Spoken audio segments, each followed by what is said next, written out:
collecting data on the dyno. I will load the dyno down and then roll it to, say, 100% throttle, let that go through.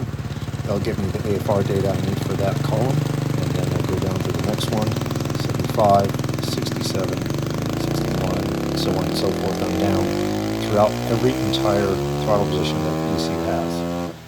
So it takes a little bit of time, but this is how you go about gathering that data, and then you can process that data within TuneLab.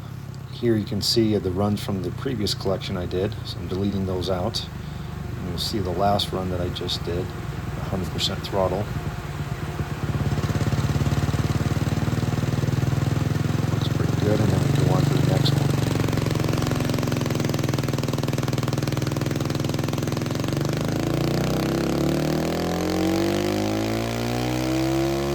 This bike had a pro-moto end cap and had the reeds removed, so the first runs that we did were extremely lean. So after the first round of collection, AFR was looking pretty good. We go through it the second time just to clean all that up and look for any anomalies.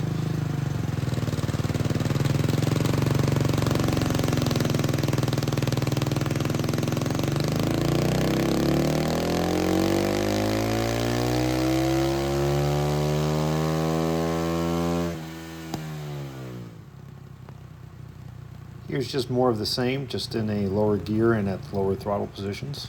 Like I said, we need to do this all the way down to 3% throttle.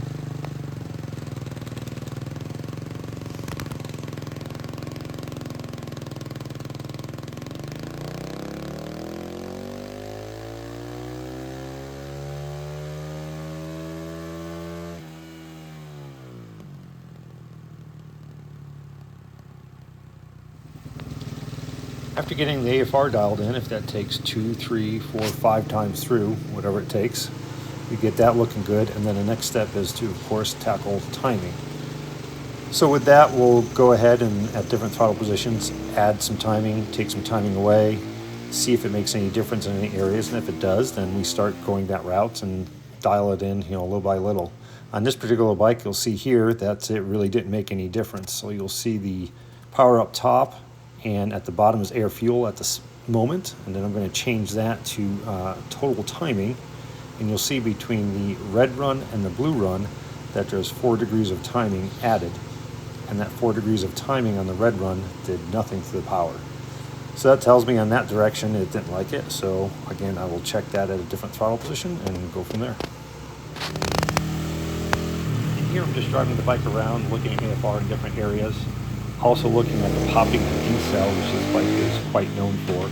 We were able to dial that out with doing a couple different things, but you'll hear it here on decel. And then just look it over, the rest of the map, make sure everything's good. And from there, we'll polish it up and ship it to the customer.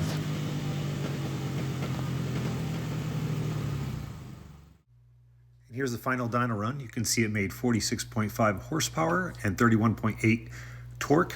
You can see a really nice gain at 7,200 RPMs where it made an 8 horsepower gain. That's like 20%. So overall, I think this customer is going to be very happy, and there's gains like this all the way through the power curve. So check out takamoto.com and send in your ECU to get this done for your 450 EXC.